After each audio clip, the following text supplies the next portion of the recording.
This is Tales of Swordfall.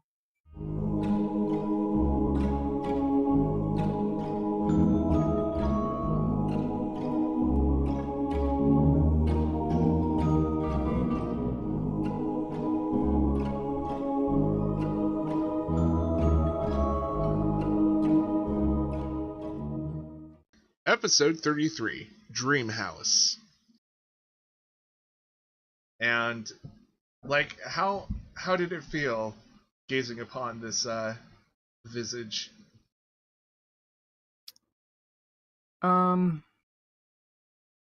Mostly shock and awe, and a little bit of feeling a little bit like lied to.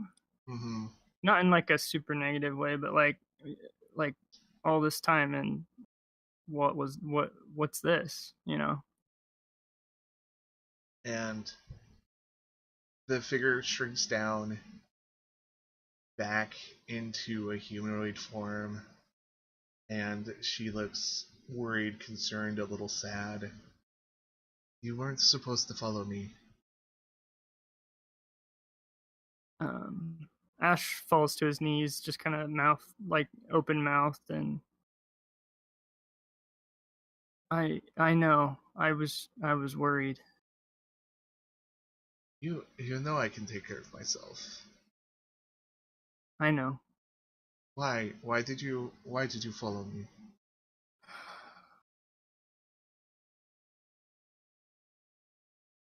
I guess I just wanted to know more, and at this point, he starts to get a little bit angry. Why didn't you tell me? Do you think they would understand? Do you think that they would accept me? Do you even accept me now, since you saw what I was? Well, I don't know. I haven't had any time to. We haven't talked about it.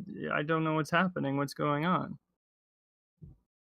She gives you just the saddest glance, and she touches your cheek, and just a giant tear rolls down her eyes. You've seen the signs. You know what I am. You know that I'm a dragon.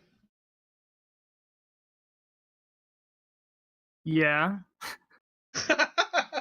Yeah. His brain is just like fried right now. He can't process this. And she literally lifts you on your feet and embraces you and says, "Do you think you could keep this a secret?"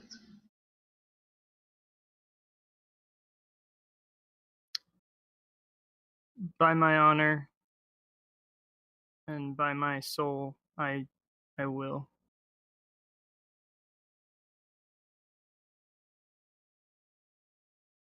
I will promise that I will try to come back, and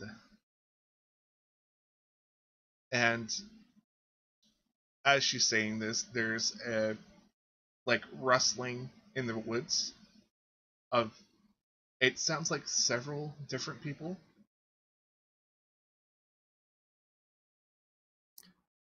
Ash kind of whips around, like ready for trouble, like hoping that it's nothing to make this even more complicated. You hear some of your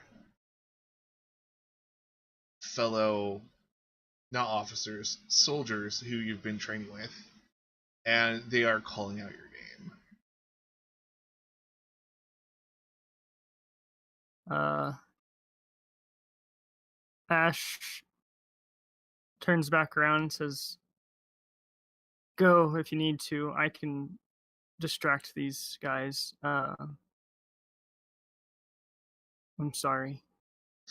I know you are. And she just all of a sudden kisses you passionately, But before you have time to react, she unlocks herself, runs, and it seems like she leaps into the air and her wings spread as she changes into a dragon and flies off. And you can hear in the distance suddenly horns blaring because, someone just saw a freaking dragon.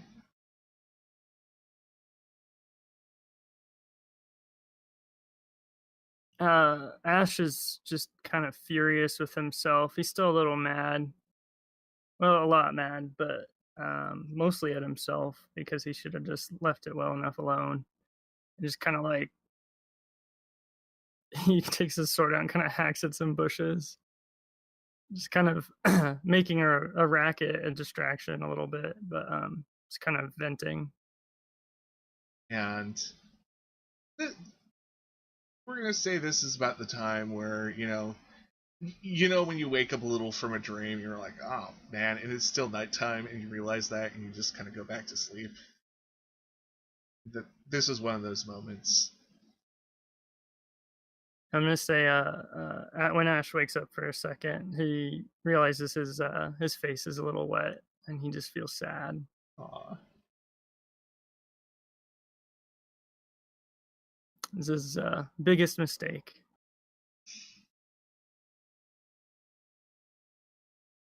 Brienne, Yes.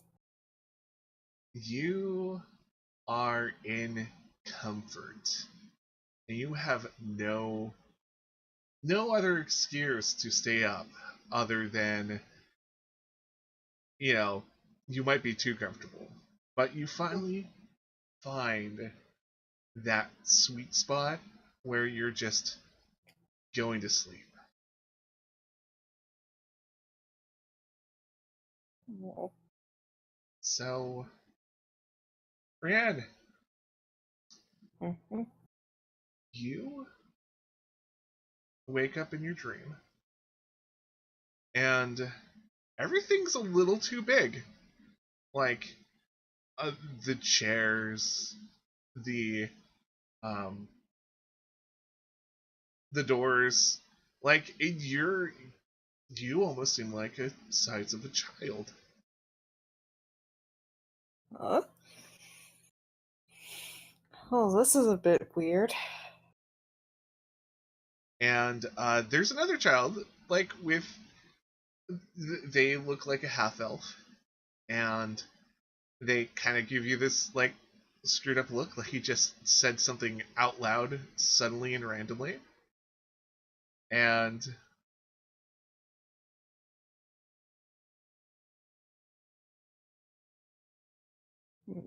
Do I recognize this half elf? um give me a check. Let's see if your check can actually remember. Yes, That's the finally. the name Danny just kind of forms into your head.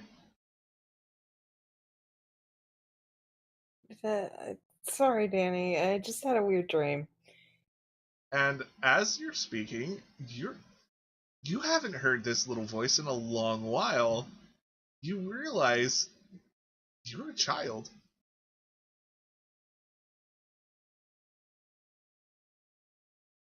So Rand gets up from bed, I guess, and just waltzes around and explores the place a little. Like, oh, like a dream. Ha ha ha. You see just lined, like, you're in a row of beds, and there are a bunch of small girls in this room, including Danny, the half elf. And you start remembering names like Angie and Mars and Pilla, just all these names start flooding into your head that you didn't realize that you knew. Could Rand kind of do some kind of insight here to think, you know, to figure out what this is? Sure. Roll me something. There's a certain point in your life that you cannot remember. You remember always being on the streets, but that's from like when you were like 8 onwards. But this is earlier. You actually catch a glimpse of yourself in a mirror long before you had purple hair. And if you had a guess, you're like 6 or 7. You're tiny. You look like you've been fed. Like, it's not the reflection that you always remembered yourself as a child. It's almost a healthier version of what you remember yourself as. Ryan's just staring at the mirror and kind of doing like that little childy thing, like squishing her face, like, huh? And it's kind of weird. You're in this little body that you can barely control. You don't remember yourself being so clumsy. But Danny, she's slightly taller, slightly skinnier. She's definitely a half elf. And she looks in the mirror and kind of makes a few faces too. So, you were screaming again. Just been having scary dreams. Oh, I have them too sometimes. And she gives you a hug. Oh.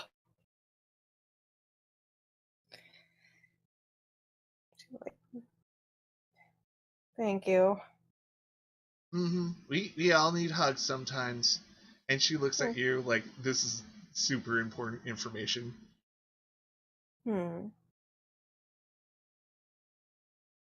But did you see out the window? What's there? There's lights. And she takes your hand and leads you to the window. And you realize you're on a second story. And you can see a town. Do I recognize this town? Sort of, yeah. It's slowly coming back to you. And you start getting this horrible deja vu feeling as a fire starts leaping from rooftop to rooftop in this town. Danny, we've got to go. We have to wake up everyone else. And she starts like yelling and trying to get other people up.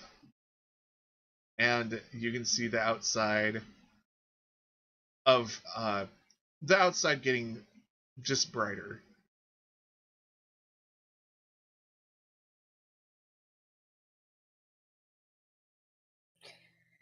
Alright, so Rain at this point is trying to find something to clank really. We gotta go. Alright. Yeah, and Danny just follows suit. And since this is the old times, you probably have metal toys, so it's not too hard to start smacking everything together. And your friends and your not so friends start waking up. And you can see all their little confused faces. But Danny is just pointing out the window. And, there's a scream in the room of, reality seeping in. Of, there's something really wrong going outside. And this is when a woman just bursts into the room. Rand tries to back up. Does she recognize the woman? Yeah, the woman is someone who seemed friendly to, like, only friendly feelings. The name doesn't quite come to you. It's Mrs. something. Mrs.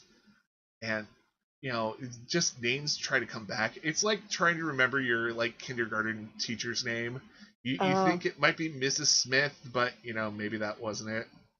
Hmm.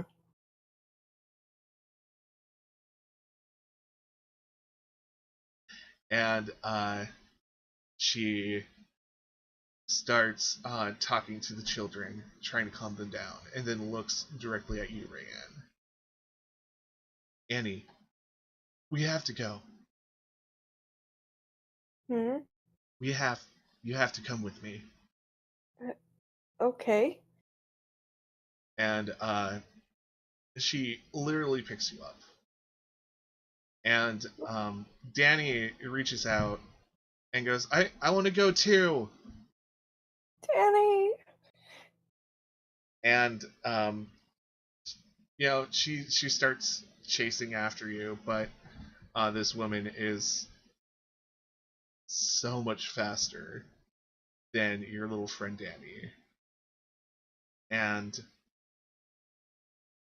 before you know it, you're down a flight of stairs, a door bursts wide open, and you hear just someone growl, "Give me that girl."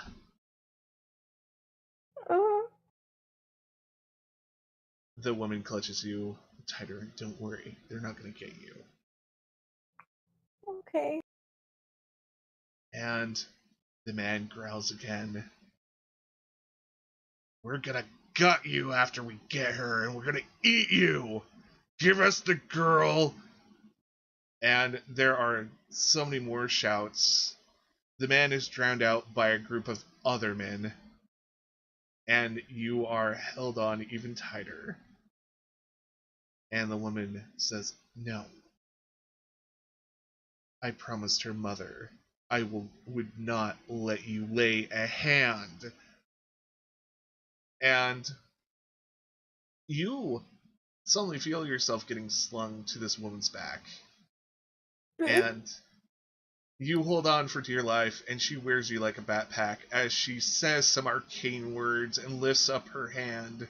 There is a magical item, like a rod, that you almost are transfixed on, and suddenly lightning comes out the end of this and starts shocking the people.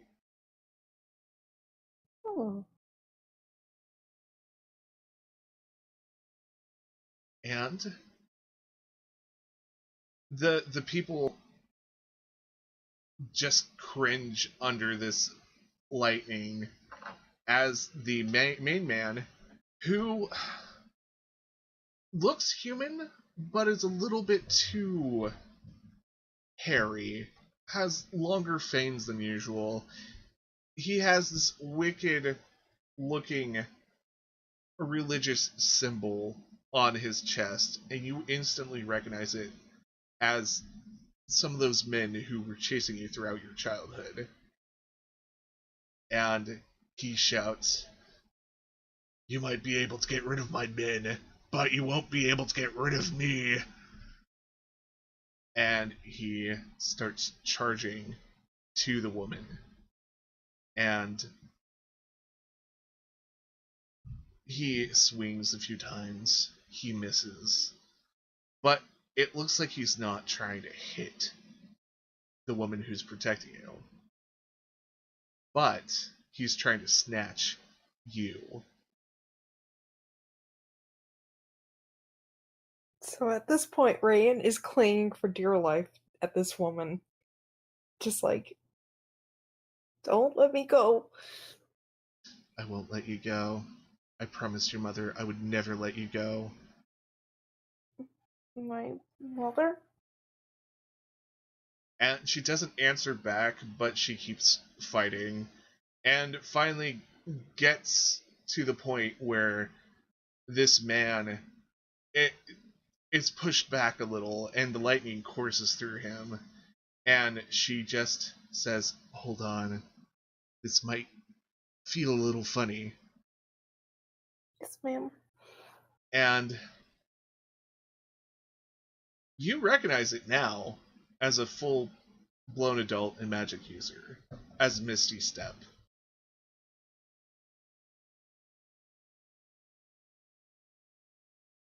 and she starts running with you on her back. And you can see in the back these people a little confused, but all in robes. But you can tell by their body language that, they are confused and disoriented. And that they're approaching the orphanage. And the main man, who's finally coming back to, starts screaming something about burning down everything, looking for that little bitch. Ran is crying like waterfalls at this point. And do you wake up at this point? Yes, she wakes up. Thank you for listening to Tales of Swordfall.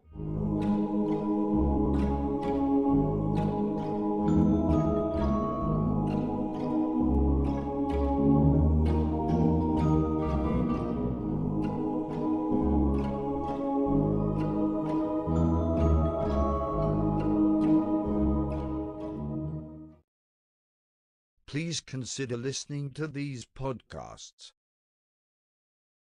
So gather your muskets, gather your spears, we'll plunder the shores of Calcinear. Come all ye sailors and scallywags, and join the crew of Flintlocks and Fireballs, a D&D podcast following a band of privateers sailing the seas of Napoleonic Calcinia. Catch us at flintlocksandfireballs.com every Tuesday at 7 p.m. GMT, or on Podbean, iTunes, YouTube, and more. You can also follow us on Facebook at Flintlocks and Fireballs, or Twitter on @FlintlocksDND. Fair seas and natural 20s. No kraken, storm, or spell we fear, so come and sail with us, my dear. Please like, share, comment, and subscribe.